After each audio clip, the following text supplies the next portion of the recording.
പെൺമക്കൾക്ക് ഭയങ്കര ആഗ്രഹമായിരിക്കും അല്ലേ? നിക്കാഹിന് നമ്മുടെ ഉപ്പമാരടുത്ത് വേണം, നിക്കാഹ് ചെയ്ത് കൊടുക്കാൻ ഉപ്പ വേണം, നിക്കാഹ് കഴിഞ്ഞിട്ട് ചെക്കൻ്റെ കയ്യിലോട്ട് നമ്മുടെ കൈ ചേർത്ത് വെക്കാൻ ഉപ്പ വേണം അല്ലേ? ഇന്നത്തെ ഫോട്ടോ ആഡിംഗ് വർക്ക് ഒരു അർജന്റ് ഓർഡർ ആയിരുന്നു കേട്ടോ. ഫ്രണ്ടിന്റെ വെഡിങ് ആണ്, അവളുടെ ഉപ്പ ചെറുപ്പത്തിലേ മരിച്ചതാണ്, നെഞ്ചുവേദന വന്നിട്ട് ഇതുവരെ കണ്ടിട്ടില്ല. അപ്പോൾ കല്യാണത്തിന് ഇങ്ങനെ ഒരു ഫാമിലി ഫോട്ടോ ഫ്രെയിം ചെയ്ത് കൊടുക്കാൻ വേണ്ടിയിട്ടാണെന്ന് പറഞ്ഞിട്ടായിരുന്നു എനിക്ക് ഓർഡർ വന്നിട്ടുണ്ടായിരുന്നത്. നോർമലി ഫോട്ടോ ആഡിംഗ് വർക്ക്സ് ഒക്കെ എടുക്കുക 3 to 5 days എങ്കിലും ഗ്യാപ്പുള്ളപ്പോഴാണ്. ഇതൊരു അർജന്റ് ഓർഡർ ആയിരുന്നു ആൻഡ് സിറ്റുവേഷനും വെഡിങ് ആണ് നാളെ എന്നൊക്കെ കേട്ടപ്പോൾ ഞാനും ചെയ്ത് കൊടുക്കാമെന്ന് പറഞ്ഞു. ഇപ്പോൾ കുറേ കാലം മുന്നേ തന്നെ മരിച്ചു പോയതുകൊണ്ട് നമുക്ക് അവൈലബിൾ ആയിട്ടുണ്ടായിരുന്നത് ഉപ്പൻ്റെ വെഡിങ്ങിൻ്റെ ഒരു ഫോട്ടോ മാത്രമായിരുന്നു. വളരെ പെട്ടെന്ന് തന്നെ മാക്സിമം എഫേർട്ട് ഇട്ട് ഞാനിത് ചെയ്തിട്ടുണ്ടായിരുന്നു.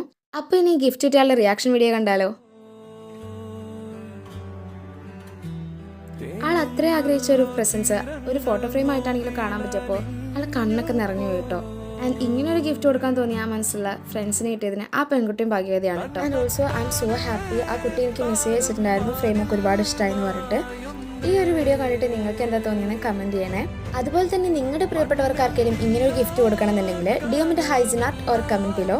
Stay tuned for the next video. അതുവരേക്കും ബൈ.